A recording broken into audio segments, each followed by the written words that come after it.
Hey guys, what is up, and I welcome each and every one of you to a new League of Legends video. So it's been definitely quite some time since I've updated my top 5 assassins for the mid lane list, and I have been getting a lot of requests to finally update this list so you guys have an idea of what assassins you should be playing. So as usual guys, don't forget that this list is a mix of my personal opinion and also through looking at statistics and looking at just the win ratio of these champions throughout different regions such as NA, Korea, and EU. So with all of that stuff finally being said, I think we should finally jump into the number 5 spot, and starting things off for us is going to be LeBlanc. So she is definitely not an unfamiliar face whenever it comes to top 5 assassins list, because when you hear the word assassin, well, this champion should be one of the first that pops into your mind. However, the thing is now she's all the way down in the number 5 spot, and I was actually considering not even putting her in this list. Now this spot was going to be taken by someone like maybe Diana, but again, taking a bit of my own personal preference into this list, I decided to put LeBlanc. So one of the good things about LeBlanc is that she is getting a slight buff on the PBE, and of course coming to the live service very soon where her E ability will work better. But other than that, I mean, LeBlanc is still LeBlanc, being known for just an absolute ridiculously strong lane bully, having insane mobility with her W, and of course using your ultimate's W as well. But this list, you're gonna notice, is very largely based off of Thunderlords, and whichever champions I personally believe can make use of Thunderlords better, especially in the laning phase, have higher priority in my mind. And LeBlanc is definitely no exception to that, fairly easily able to proc Thunderlords within the lane,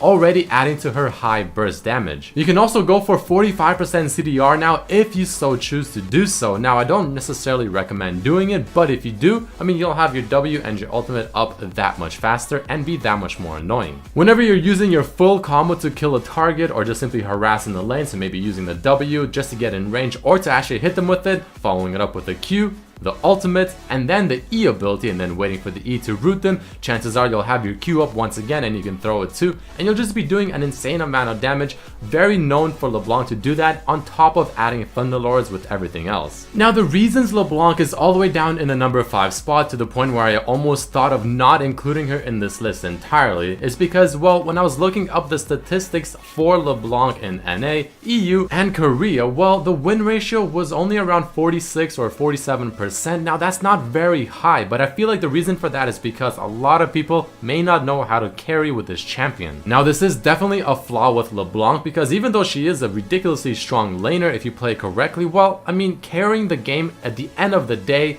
is still somewhat challenging, because CSing on her isn't necessarily the easiest, essentially putting you into the position where you have to use your W and your ultimate in order to clear a wave. And in a team fight, even though you can more or less spam her abilities here and there, you do have to use them in proper succession, or you're not going to do the damage that you're required to do as an assassin, and you will just not be doing your job. But other than that, I'm personally still a big fan of LeBlanc, and I like to play her quite a bit, so this is an example of my personal opinion over statistics. And since this is a new thing I'm doing in these top 5 list, here are the items, the runes, and the masteries that you can run on LeBlanc. Again, keep in mind, you can change this up how you see fit, but this is a general guideline.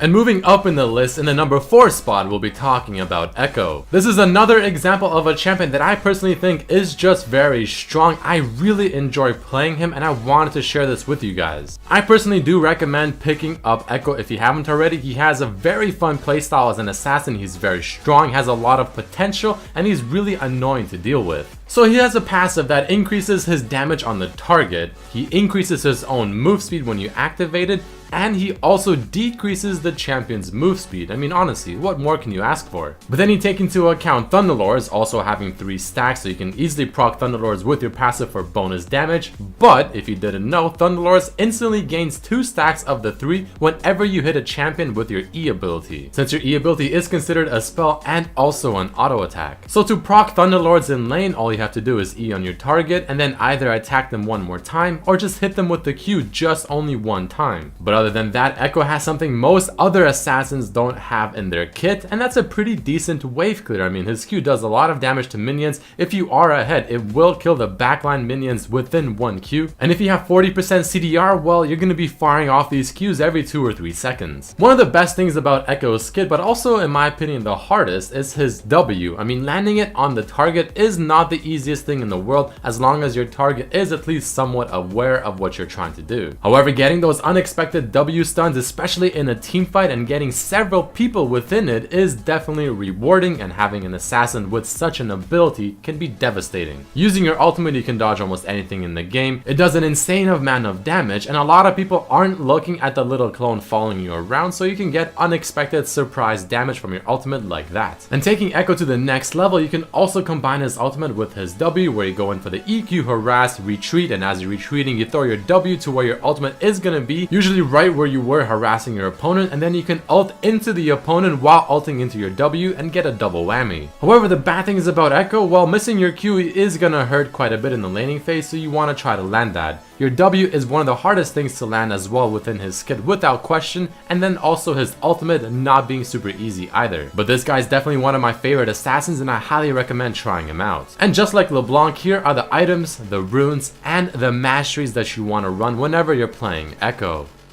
Alright guys, let's finally talk about the top 3 assassins as of right now. So these top 3 assassins are not only assassins that have high win ratios in all 3 of the regions, but I generally also think that they're very strong in this current meta. So starting things off here is going to be Fizz. Now the reason Fizz is decently high on the list, even though he is known to not have the best laning phase, is because it truly is very easy to also proc Thunderlords on this champion. But on top of that, it is also very easy to get 40% CDR on this champion as well. For instance, you can rush Lucidity Boots, get the 10% Fiendish Codex, which will eventually build into Morellos, get the Sheen effect, and then finish the Morellos, and then boom, 40% CDR right then and there. Now the one thing I hate about Fizz whenever I'm facing him as maybe someone else like Zed or something is if you ever make one mistake against this champion to the point where he kills you in a 1v1 scenario, well, it feels like your lane is pretty much done. Fizz is the definition of a champion where if you give him a small lead, well, it's not that much of a small lead to this champion because he will use that lead, he will snowball it harder than any other champion,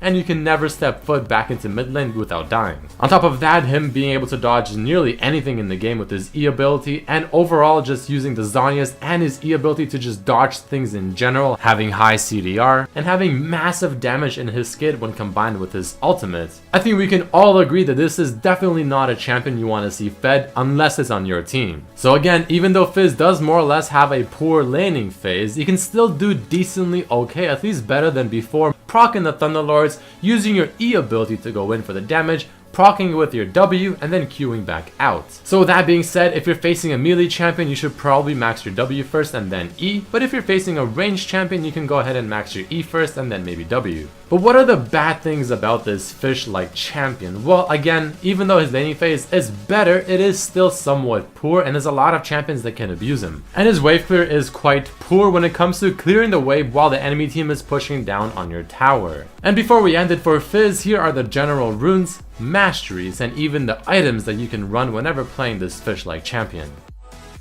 Alright, so we finally made it to the number 2 spot, and this one is going to be featuring Talon. Now I feel like a lot of people will be happy about this. In my videos, I always see comments about Talon, whether it's people asking me to play him or just bringing him up in general. Well, based on the win ratios throughout each region and after actually trying him out myself once again in the preseason, I have to say he does feel quite strong. Now I still don't think he's better than the number 1 spot, which by now you probably already know what that is, but he's definitely still without question a threatening champion. Whenever I think of Talon, I always for some reason think of AD Fizz. Now obviously you have regular Fizz, but then Talon to me is like if Fizz was transformed into an AD assassin, well, this is how he would look like. They both have more or less the same issues in the laning phase. You know, they do have some potential range-ish kind of harass, but I mean it's nothing too crazy, and they have to wait till a certain power spike, usually at level 6. But the reason Talon is above Fizz is not only because I feel like the AD items like Youmuu's are just fantastic, but number 2, Talon does have a harass ability in the lane being his W, and he also has a blink type ability, his E. So unlike someone maybe even like Diana, he can actually go to his target pre-level 6 and try to proc Thunderlords and deal a decent amount of damage, while someone like Diana again has to wait till 6 before even touching the target. So since Youmuu's is so good, but also Mercurial Scimitar is very strong now as well, offering lifesteal and overall just great stats, this is also a fantastic buy on Talon. It really just all comes together together works well, makes Talon essentially what he is, but slightly better. So I have to finally agree, Talon is definitely strong, and I am definitely going to start picking him up more often. Now, what are the bad things about this AD assassin? Well, his laning phase, again, like I said earlier, can still be better. I mean, it's not absolutely horrible, but it is still somewhat relatively poor, and there's definitely some matchups where he will just get destroyed. But very similar to Fizz, if you give him that lead and you give him that extra kill or that free kill or whatever it may be, well, he is going to snowball quite heavily off of it as well. And the final thing is the fact that he is relatively countered by pink wards against a smart team, and you can see him coming in with his ultimate, so it does become relatively easier to stop his all-in. And just like the other champions, here are the runes,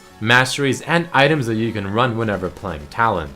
And finally, the number one spot is going to be given to Zed. Now, I'm trying my best not to make this a biased opinion. I mean, I truly just feel like Zed is very strong. Whenever I personally played Zed, I mean, I've been doing really well with him lately, and whenever I would face a Zed that for the most part seemed like they know what they're doing, well, it was actually quite difficult. So I genuinely think that Zed is the number one assassin at the moment. And I'm sure after you guys watched my best Zed builds video, well, you probably got a similar impression as well. So why exactly am I considering Zed to be the best assassin? Well, once again, it comes down to Thunderlords. Of all the assassins, Zed definitely has to have the best way to proc it because he can do it at a very safe distance while also dealing quite a bit of damage. As you saw in the Cassiopeia right there, W, E, Q with Thunderlords, half HP gone without any issues. And similar reasons to Talon, I mean, you have great items to build now. You have Maul Malmortius, you have Youmuu's, you have even Blade of the Rune King if you really want it. You have Hydra, you have the Mercurial Scimitar, you have Black Cleaver. I mean, you have so many great options and it all works well together. A lot of these items also now offer CDR, so getting 30% CDR on Zed, so maybe Black Cleaver and a Youmuu's, is fairly easy. But Zed as a champion is known to be very mobile, being able to dodge abilities as well with his ultimate, having abilities to make plays such as the one you just saw. And very recently, he also ended up getting buffed to where they increased the range on his W and the ultimate damage at rank 1 and rank 2. So when you combine everything together and even take into the fact that they buff precision for armor penetration, well, you have some deadly AD assassins. Now the bad thing is about Zed right now is, well, they quote unquote bug fixed his WQ very recently as well. Now, I mean, it made him feel much more sluggish whenever using the harass combo in the lane, but I guess we can live with it. He's definitely very difficult to play the higher elo you start playing him in, and his ultimate, again, as usual, is still easily countered, whether it's QSS, Zhonya's, or several abilities. But at the end of the day, in my opinion, Zed has to be the best assassin as of right now. And just like the other champs, here are the runes, the masteries, and the items, even though you should already know this if you watched my video yesterday. So that is about it for this video. If you're wondering why Yasuo or someone like Diana weren't on this list, well, Diana, I just don't think she's that good in the lane, and I want people that can proc Thunderlords, and Yasuo, very low win ratio across all regions, and he really is just not that amazing at the moment either. If you really know what you're doing with him, yeah, it can work, but you really gotta know what you're doing. But other than that, guys, that is it for this top 5 assassins list. A lot of people have been asking for this updated version, so here you go. Make sure to hit the like button if you did enjoy it, subscribe if you haven't, check out the other videos as well, and I'll see you for the next one. Peace.